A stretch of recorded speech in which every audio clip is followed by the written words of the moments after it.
Good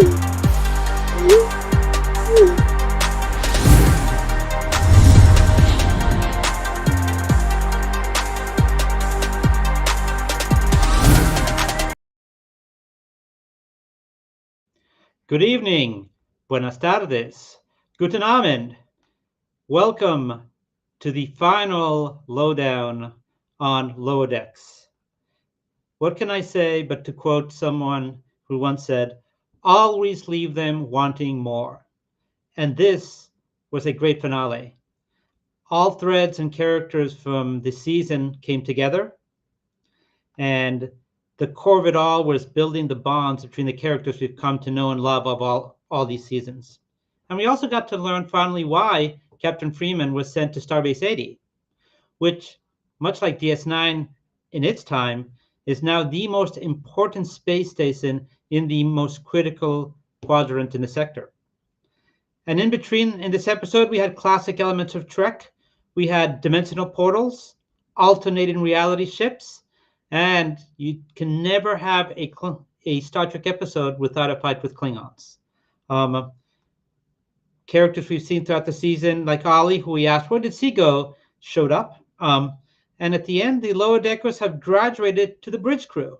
And we see glimpses of the next generation of lower deckers coming up. And Ransom became captain. The lower deckers leave behind its own legacy, much like the Enterprise had before. And so I thought it's a great show, but I also want to bring in now my colleague in crime and in Star Trek All Things, Mr. Josh Pritchett, coming to us from Maine, so he can also share his perspective on this finale. Josh? Good evening, Chris. Welcome, everyone, all starships in the Alpha, Beta, Delta quadrants. How are we doing this week? Here we are a few days before Christmas, and it is a bittersweet one with the ending of this phenomenal chapter of Star Trek, a show which I think that a lot of people didn't take seriously, but has now become, like all of its predecessors and all that have come after, a legend. I loved it. There might have been one or two things we could have added, but I think given the fact that they didn't give us a full 1 hour final episode, we only had the usual 30 minutes. I think they did great with the time. And I agree with you, Chris. They tied up so many great storylines in one 30-minute period. And, we saw what, like with all Star Trek crews and cast members, what it comes down to is the bonds of these people working together and, creating a family aboard this, their starship. And I'm glad the way it turned out. It really tugged at the heartstrings. It was Star Trek to the core. Well, I want to call my own number here because I predicted we'd be over 30 minutes for the finale last week, and we were at 34 minutes and 3 seconds for runtime, which is the second longest episode in the series. And I thought there was a lot of good in this episode. I thought the Cali-class ship, Cerritos, stood on its own. The Enterprise can't be everywhere to save the day all the time. And I think this episode showed us that we don't need the Enterprise all the time. Sometimes a Cali class with a dedicated crew will do just fine. Yeah, it's a tough ship. Particularly the Cerritos, but I think in general the Cali class has been completely underestimated by Starfleet and by a lot of other people in the quadrant in its capacities. That it is a ship that it is a type of ship that can work harder and can punch above its weight class. That's for sure. So to quote something said about the Defiant, tough little ship, the Cali class is also a very tough ship. And there's a lot to be said about analogs, because in this episode, while they repeatedly mention how the Cali class doesn't have the most modern systems, however, that allows them to adapt to their surroundings and channel the interdimensional energy around them and use it to fuel their own shields and their own warp drive to get to the fissure. And I thought another part that was great about the episode was that they leave us with an open book for more Trek stories because much like DS9 had the wormhole 30 years ago, now the most rickety space station in the whole sector, precisely because it is the most non-technologically advanced space station, gets to guard the now equivalent of the wormhole, which is the interdimensional rift. Yes, and it's sitting out there to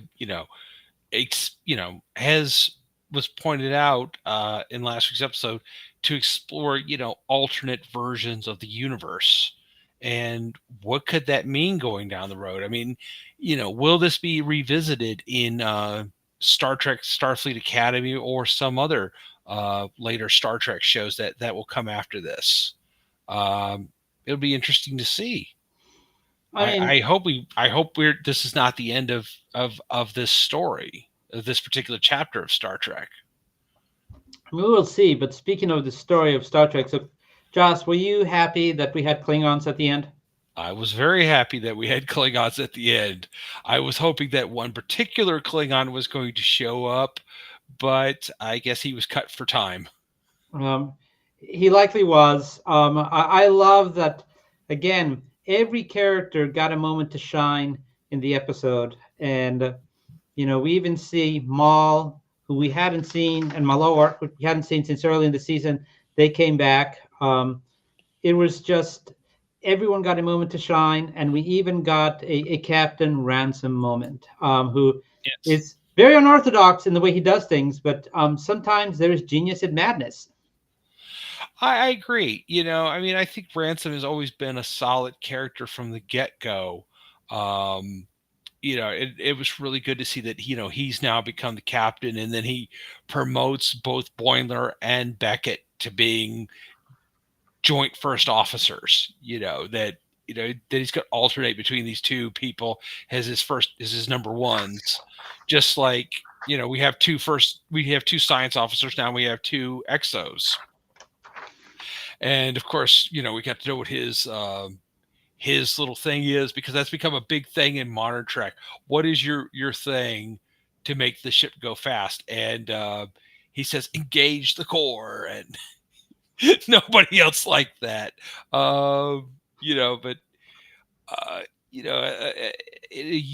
everybody, not everybody. A lot of people have stuck with engage or some version of it, but of course, we got Captain Pike. He says, hit it. And, Captain, the Discovery, let's fly. It's, it's various things. And so it has become a part of modern Trek. Each captain has had their little thing. So I was glad to see that, Ranson had his. So I mean, there were so many elements to love in the episode. I mean, another thing I loved was the different ships that we rotated through. Shock's excitement that they finally had an ISS ship, only for them to lose the power. How we went back to like Ollie, and it's her specific power. I mean, clearly the people behind Lower Decks were playing the long game with some of these characters, such as Malor, such as Ollie, who used her powers to disable the shields on the Klingon ship, which is a Billups idea. mm-hmm. I mean, this is not so much the end of the story. I think it's the beginning of a new story. As you pointed out, sometimes to enter a room, one must leave a room. And so as one door closes, another door opens. And this door is opened. And I love the fact that we've got Starbase 80 there. Like all the characters that we saw in last week's episode are now there as well. The Boimler clone and transporter clone, excuse me. I would love to see the Garrick and Bashir interact more. It was just, they have left a legacy of their own. And as far as what the bad is, I would say the bad is that they are leaving us. This is the last episode, but as I said at the start, leave them wanting more, and I think they really did with this series. Yeah, I think one thing, and I was just talking with my friend Mary about this just before we got on.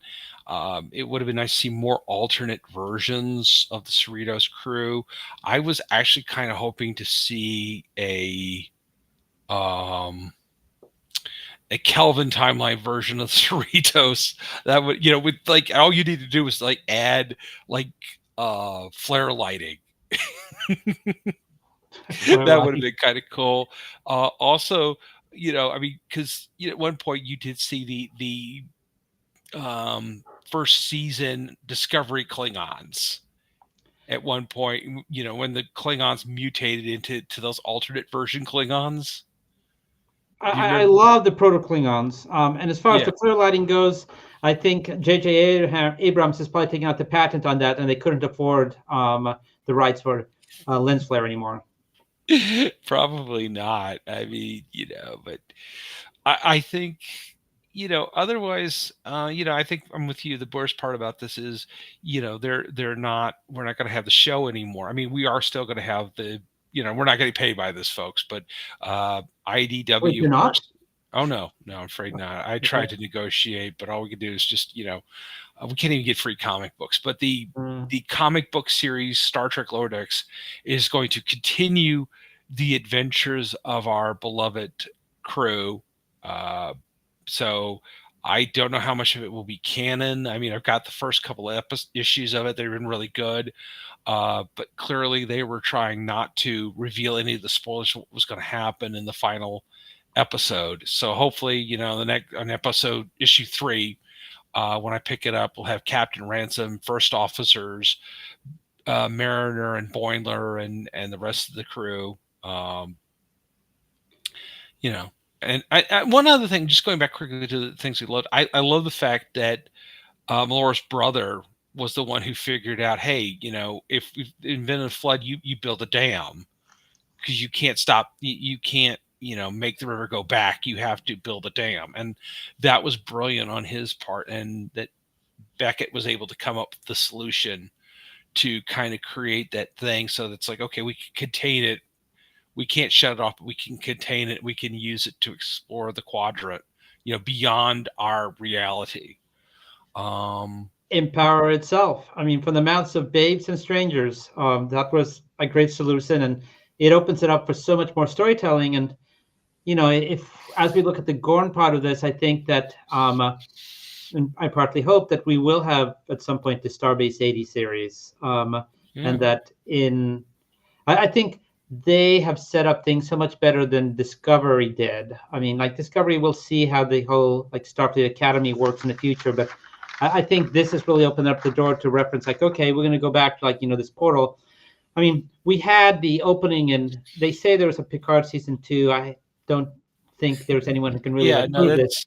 that's right up there with that fifth Star Trek movie and third Godfather film. Yeah, I mean these You things, heard rumors, and rumors, yeah, totally unfounded, I think. But if there had been a Star Trek season 2 of Picard, and there had been an ending like where some type of dimensional portal or something had been opened, um, they didn't really follow up on that or do that a good job. I think here the Lower Deckers set up a much better job for this for the future that can be used in like in animation or in live action. live action. And you don't know if this has quantum possibilities as well. Yeah. That who knows? Like a Captain Pike and crew might like show up one day. Well, they'd have to come in from the mid 23rd century to the late 24th, early 25th century somehow. Or at the very least, we may get some more Jolene, because I noticed that she doesn't use her name Blaylock, so it's just Jolene now. Much like Yeah. Madonna, Sting, Prince. But by the way, I'm cutting my name like start the year. It's just going to be like CP. That's how I'm gonna like. Oh, CP. Yeah, Okay, that's you how I'll heard be it known here now. first, folks. Yeah, you heard it first here. Yeah, Breaking the news. artist formerly known as Chris Pavone is now Yeah, CP. yeah, now CP. You heard Yeah, it first all right. here, live on Movers and Shakers Unlimited. Yeah. So I will endeavor to make that a thing, CP. Thank you, thank you. I'm gradually moving towards the symbol, but so this is my first stop. Yeah, I think your wife is going to have issues if you try to make that a facial tattoo thing. Yeah, let's not do that. Let's maybe like put it on your arm, just to test the Well, try things out. I'll pay for the tattoo, by the way. oh, thank you. I I know a was thinking guy. of, I was thinking of barcode that then leads to a web page that has the CP symbol. Got to go with the modern times. Got to do what the modern Yeah. kids are doing. Yeah. Well, in that case, I think you should just go with a QR code. Yeah, it's in the works. Stay with Movers and Shakers Unlimited in 2025, Yeah. and you will learn this and many more things. And if you love the show, remember that you can give stars that will help keep us going, because in 2025, Josh, I think there's more shows, right? Yes, there are. We are going to, of course, later this year, we have, later in 2025, we are going to be having, of course, the return season 3 of Star Trek Strange New Worlds on January 24th. We are going to have the streaming movie Star Trek Section 31 starring Oscar winner Michelle Yeoh. And I believe sometime late summer, early fall, we are going to have the debut of Star Trek Starfleet Academy, which is going to star Holly Hunter. Sorry, I get those mixed up. Paul Giovanni, and just recently added to the list, WWE former women's champion and future Hall of Famer, the man herself, Becky Lynch. Everybody. Well, they've not said who her character is, except she is a bridge officer. I know her fight scenes will be awesome because I have seen her kick the crap out of, Finn Balor, Charlotte Flair, Ahsoka, Asuka. Just the list goes on of her victories in WWE. And now, after conquering the world, she heads for the stars. So, See, you can only get this type of background and upcoming stars at Movers and Shakers Unlimited. Another yes. reason why you should stick with the show. Yes, that's why we need your stars, because that you are going to help us grow in 2025 and 2026. And we really, really would appreciate your support going forward so that we can bring you more content. We can expand. We can do more things.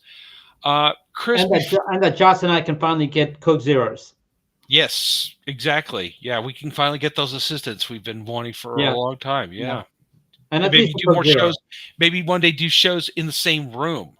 Oh my God! Now, I think that's stretching it, but Coca-Cola executives, I would be fine with promoting your product, and Pepsi personnel, if you want to lend us some products to promote, I'd be okay with that too. IDW Comics. Opening. Yeah, IDW Comics. Yes. Marvel Comics, DC Comics, Dynamite Comics, Dark Horse Comics. Hit us up. We will promote anything you want to send us. Come on, guys, help us out. Chris, before we go, we get to the end here, and I know you've got some things to do, and I've got some things to do. I need to make notice about something I just found out about before we went on air. William Sadler, who we know best from Star Trek Deep Space Nine, has the original Section 31 secret agent.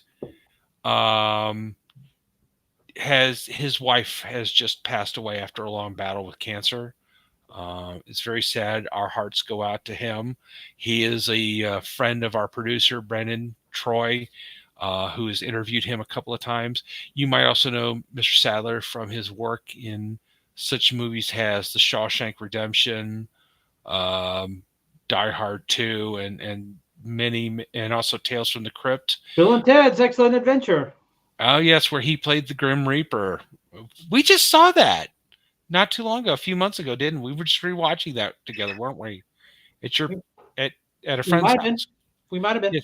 Yes. No, because one of our friends put it on, and we started watching it, and it'd been a long time since we'd seen it. Yeah. So, and yes, and our producer just reminded us that that William was also in the premiere episode of Tales from the Crypt, where he played an out of work Executioner, uh, which was actually based off of an issue from Tales from the Crypt comics, and was in the film Tales from the Crypt Demon Knight. So again, our hearts and thoughts go out to William Sadler, um, and it's really sad to lose someone this close to the holidays, and especially, well, I mean, it's sad to lose anybody any time of the year, but especially just days before Christmas and everything. It's very rough. So, but I that's very sad, and we wish him all the best. So, Chris, where can people find you? Well, these days, close to a chimney and a Christmas tree. But after the new year, you can find me at Verde Cosplay on Instagram. If you are a cosplayer in the DMV area, very possible you're on my feed. And for the upcoming year, starting with our friends at PowerPoint Con, you will likely be in my feed soon if you're in cosplay and you're in the area in 2025. So keep your eye on the feed. And Josh, what about you? Well, you can find me at meetup.org on the Northern Virginia Star Trek meetup group. And of course, in 2025, we will be hitting 20 years. Has the longest running meetup group in the Northern Virginia area. We are very proud of that. So you started this when you were age 10 then? About that, yeah. I've been, it's been a labor of love ever since I was 10 years old. Found the site, began it, and got a whole lot of great friends over the years that have joined our group. And we're looking forward to having a big celebration in March, and we're going to be doing a whole lot of fun events. We'll be going to Farpoint, GalaxyCon, a few other cons, but also we'll be catching a lot of exciting movies this year, and having a lot of lunches and a lot of fellowship in our group. So I'm very proud of that. You can also find me at Josh Pritchett Jr. on Facebook and also on Instagram. And right now I'm spending a wonderful week up here in the wilds of Eastern Maine with my family for the holiday. So I'm really excited about this. So very nice. Yes. And of course, viewers, we thank you for watching our show. And we're not the only show in Movers and Shakers Unlimited. There's other shows as well. Please consider watching some of the other shows. Like, make sure you are not left behind when people talk about current cultural events and sci-fi stuff. Movers and Shakers Unlimited, so we can come and get your info. Yes. So, Josh, I am about to head out. So I think this is the point where I wish you and I wish everyone who's watching us, and especially our producer who puts up with a lot of our antics, Merry Christmas, Happy Hanukkah, Happy Solstice, and any and all holidays in between that I may be forgetting. And a big hug for you. I love doing the show with you. I'm going to give you the virtual hug now. I'll give you the hug in person when I see you. Mm-hmm. And so, we will depart on top just like Lower Decks did. Peace and long life. Live long and prosper, everybody. Happy holidays. Happy holidays.